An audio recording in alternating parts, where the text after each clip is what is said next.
all throw around, oh, they'll buy my portfolio company for 900 million or 2 billion. But are you sure you're better than Melio?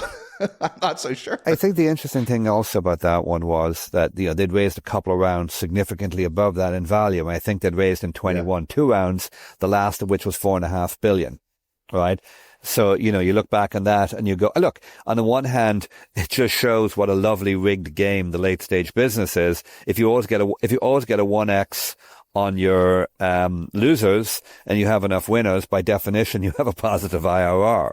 It's a nice thing. On the other hand, it just shows how wrong you can be. You sat there in 2021 thinking, I should buy at 4.5 billion in the expectation of making a 2 or a 3x, which implies 13 billion plus.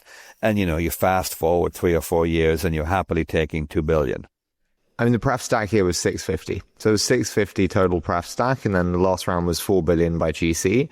And so to your point on like pref stack to outcome size being the risk that you're taking, like 100% here, like you have pretty minimal risk when going in at that, I think. Yeah.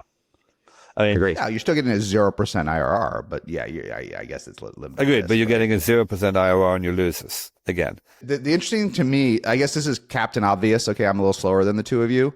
But this is actually a little bit good for founders, okay? Last round at Melio, 4 billion, okay? 500 times revenue or something like that, right? And then there was a corporate round at 2.5 billion.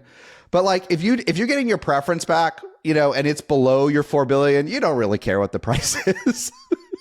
Like, when I almost killed myself as a founder fretting I had to like at least quintuple my investors' money, right? But as long as if they're only getting 1x, they don't really care what the headline number is, do they? Like, in a way, the pressure's off a little bit. Well, they don't. I mean, but but I thought you were going to say something different, which is that the earlier guys care. The early guys care, and more importantly, the founder cares. I mean, but they're gonna make their own decision. It's binary, right? They're gonna make their own decision. I think it's liberating for a founder to say, "Goodness, I can sell my company for 2.5 billion," and these bozos with the Blazers aren't going to say no.